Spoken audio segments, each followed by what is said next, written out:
In this video, I want to cover the final element of the checkout page in JigoShop, and that is the payment options that you give to people down below here. Now, you'll see right now we've got check payment or PayPal, our two options right now. We can change those under settings here in JigoShop, and you go to payment gateways. There's a whole page just for this. And what this shows you is all the available options to you.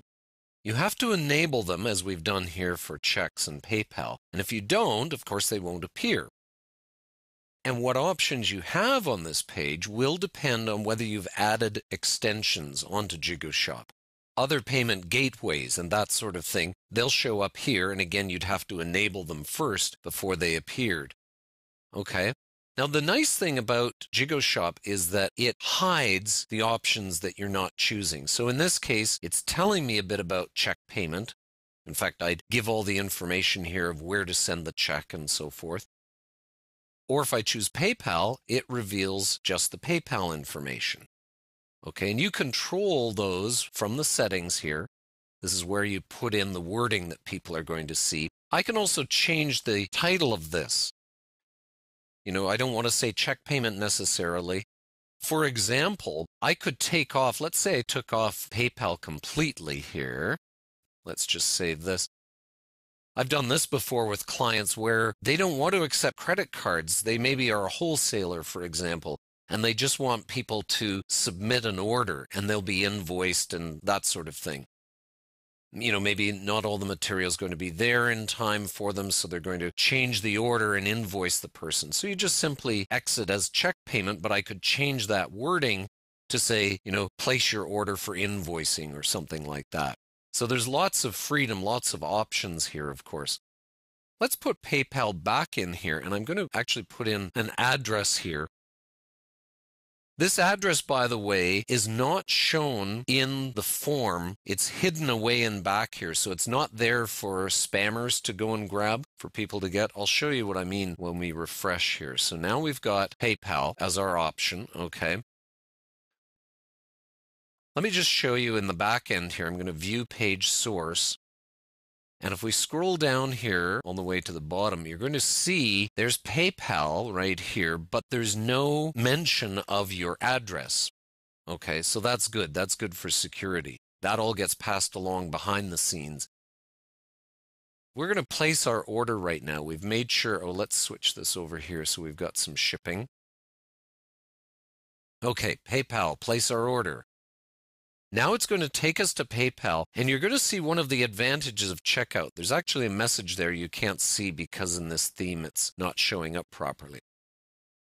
Okay, so there's our dinner plate and our shipping costs shown.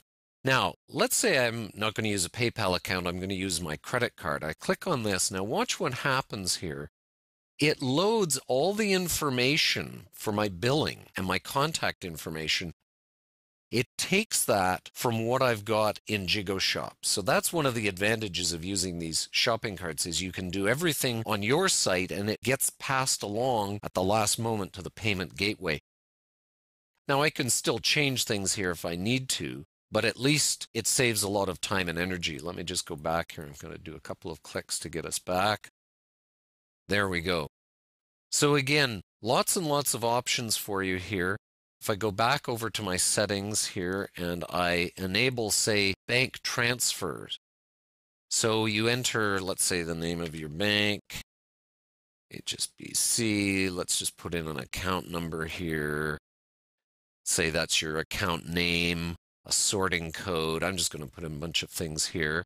And let's go down and save this. I refresh my checkout now. There we go. So now I've got bank transfer as an option. I drop that down and it's going to show all this information. Now this information will be visible behind the scenes there, if somebody wanted to come along and gather that. So you'd want to be careful whether you want to use this. They're just transferring to your bank account, so it's not horrible. Maybe they'll just put money in your account. Wouldn't that be nice? Okay, so there's your options there. As I switch, it goes like that. So very, very handy, very powerful.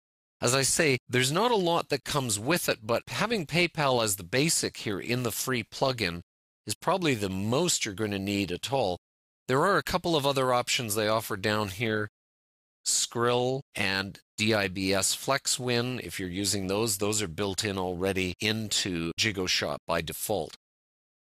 And as I say, there are extensions that allow you to add other kinds of payment gateways. But that's basically how things are going to run for allowing people to pay in different ways on your website.